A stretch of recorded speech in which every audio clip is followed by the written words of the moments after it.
Grow app में SIP से पैसे निकालने के लिए सबसे पहले एप्लीकेशन ओपन करो। फ्रंट पेज आपको स्टॉक्स पे लेकर जाता है, क्योंकि आपको म्यूचुअल फंड एसआईपी से पैसे निकालने हैं, आपको म्यूचुअल फंड का बटन टैप करना पड़ेगा।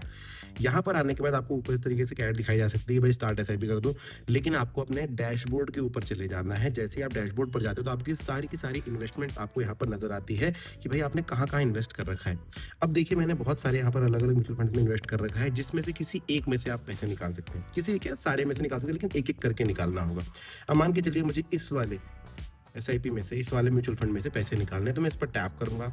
टैप करते ही इस तरीके से मुझे ऑप्शन दिया जाएगा। यहाँ पर लिखा है रिडीम। मुझे रिडीम का बटन दबाना होगा। जैसे मैं रिडीम का बटन दबाता हूँ, मुझे बोलता है भाई अमाउंट डालो, कितना तुम निकालना चाहते हो। जैसे मैंने यहाँ पर अमाउंट डाल दिया। अमाउंट डालते ही, या तो अगर आप रिडीम ऑल भी कर सकते हैं तो सारा का सारा अमाउंट ऑटोमेटिकली वो ले लेगा, लेकिन मुझे जितने की जरूरत है मैं उतने ही निकालूंगा, तो मैं यहाँ पर इतना डाल देता हूँ। ये डालने के बाद आपको बोलता है भाई बैंक चूज कर लो, किस बैंक में चाहिए। देखो एक्सपेक्टेड ट्रांसफर, और यहाँ पर बैंक भी सिलेक्टेड है। अगर बैंक बदलना चाहूँ तो यहाँ पर क्लिक करके, अब मैंने इस एसआईपी के इस म्यूचुअल फंड को सिर्फ एक ही बैंक दे रखा है, तो यहाँ पर है, वरना 2-3 बैंक लिस्ट हो जाते हैं। अब देखिए, एक्सपेक्टेड ट्रांसफर बाय 29 अप्रैल। आज कितनी तारीख है? आज है 28 अप्रैल। ये देखिए। अब ऐसा क्यों? क्योंकि आज शाम का जो भी प्राइस बनेगा उसके हिसाब से मेरा एनएवी डिसाइड होकर के उतने पैसे मेरे अकाउंट में कल तक आ जाएंगे। अमाउंट डालने के बाद प्रोसीड का बटन दबा देना है। प्रोसीड का बटन जैसे ही आप दबाएंगे, ये बोलेगा भाई कंटिन्यू टू रिडीम। रिडीम कहाँ पर होंगे? एप्लीकेबल एनएवी डेट 28 अप्रैल की लगेगी, मतलब आज शाम के 3:30 बजे जो एनएवी रहेगा मेरे म्यूचुअल फंड का, वो मिलेगा।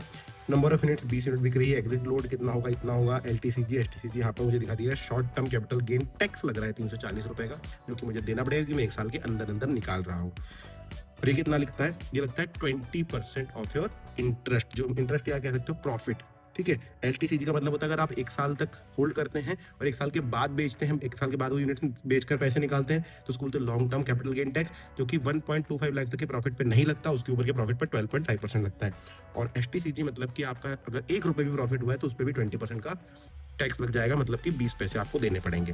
कंटिन्यू टू रिडीम का बटन दबाएंगे, जैसे करेंगे वेरीफाई विद टी पिन। पहले ये नहीं हुआ करता था, लेकिन अब ये हो गया है कि आपको म्यूचुअल फंड बेचते समय भी टी पिन डालना होता है। अगर आपके पास टी पिन है तो अच्छी बात है, नहीं है तो I can't find my T pin कर देना।